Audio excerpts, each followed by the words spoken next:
ஸ்னேகா எங்க போயிருந்த? எப்போ வந்த? காலையில வந்தேன். அது சரி, என்கிட்ட கூட சொல்லாம போயிட்ட. ஹலோ, டிக்கெட் கிடைச்சதா? அனுப்பிட்டீங்களா? Okay, thanks.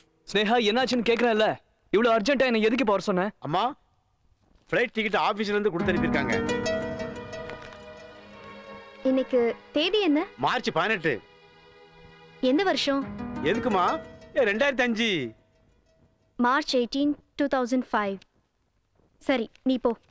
உங்க கல்யாண பத்திரிகையோட ப்ரூஃப் இது. அங்க வச்சுட்டு போ. ஏய் ஸ்னேகா, நீ என்ன பேசிட்டு இருக்க? என்ன நடந்துட்டு இருக்கீங்க? எனக்கு எதுவுமே புரியல. உன்னோட நடவடிக்கை வித்தியாசமா இருக்கு. எனக்கு பைத்தியம் பிடிச்ச மாதிரி இருக்கு. ஸ்னேகா, நீ சொப்னாவை போய் பார்த்துட்டு வந்தியா? சொல்லு. ஆமா, நினைச்சேன். அதான் இவ்வளவு சேஞ்ச் ஆகும் கிட்ட. சரி, என்ன சொன்னா? உங்க லவ் பத்தி, நீங்க சுத்தின இடத்தை பத்தி, உங்க சண்டை, உங்க அக்ரிமெண்ட் எல்லாமே சொன்னாங்க. அவ்வளவுதானா? அவ கல்யாண விஷயத்தை பத்தி எதுவும் சொல்ல? அக்ரிமெண்ட் முடியறதுக்கு முன்னாடியே எவனோ ஒரு பணக்காரனை கல்யாணம் பண்ணிக்க போறாளே, அதை சொல்லல அவ?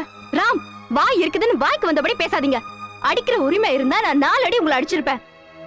யாரோ வந்தாங்க, எதையோ சொன்னாங்கன்னு நீங்களும் அதை நம்பிட்டீங்கல்ல? நீங்க மங்களூர்ல மீட் பண்ணினது ஸ்வப்னாவோட மாமா. அவளை விரும்பிட்டு தான் இருக்கான். ஆனா அவளுக்கு விருப்பம் இல்ல. Well, that makes no difference. That makes all the difference. பூமிக்கும் வானத்துக்கும் நிறைய வித்தியாசம் இருக்கு. உங்களுக்கும் ஸ்வப்னாவுக்கும் நிறைய வித்தியாசம் இருக்கு. அவ உங்கள மாதிரி இல்ல. அவ ஒரு நிமிஷம் கூட உங்களை மறக்கல. உங்க நினைவால ஒவ்வொரு நிமிஷம், ஒவ்வொரு நாளும் உங்க வரவுக்காக ஆவலோட அவ எதிர்பார்த்துட்டு இருக்கா.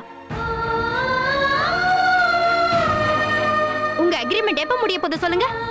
அந்த டேட்டாவது தெரியுமா? சொல்லுங்க. March 18, 2005. அப்படின்னா இன்னைக்குதான் இந்த நாளுக்காக உங்களே நினைச்சு எதிர்பார்த்துட்டு இருக்கா சொப்னா. ஆனா நீங்க அவளை ஈஸியா மறந்துட்டு என்ன கட்டிக்க தயாரா இருக்கீங்க. Sneha, I'm sorry. எனக்கு ஆவேசம் வந்துருச்சுன்னா நான் என்ன பண்றேங்கிறது எனக்கே தெரியல. அதான் என்னோட வீக்னஸ். ப்ளீஸ் நீயே சொல்லு, நான் இப்ப என்ன பண்றது? டைம் ஆச்சு, கிளம்புங்க. இவ்வளவு நடந்ததுக்கு அப்புறமும் உங்க 2 பேர் அதிர்ஷ்டமும் நல்லா இருக்கு. இந்த விஷயம் கல்யாணம் முடிஞ்சதுக்கு அப்புறம் நமக்கு தெரிஞ்சிருந்தா என்ன ஆயிருக்கும்? நம்ம எல்லார் வாழ்க்கையும் வீணா போயிருக்கும். ஸ்னேகா, இனி உன்னோட வாழ்க்கை. இந்த ஏமாற்றம் எனக்கு புதுசு இல்ல. இந்த சோகம் எனக்கு பழகி போச்சு. சின்ன வயசுலயே நான் அப்பா அம்மாவை இழந்துட்டேன். கல்யாணம் ஆன ஒரே வாரத்திலேயே என் புருஷனையும் இழந்துட்டேன். இப்போ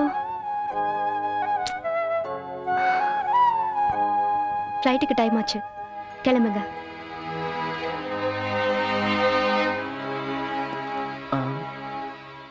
நீ வரும்போது சப்னா ஏதாவது சொன்னாளா? ஒன்னும் சொல்லல.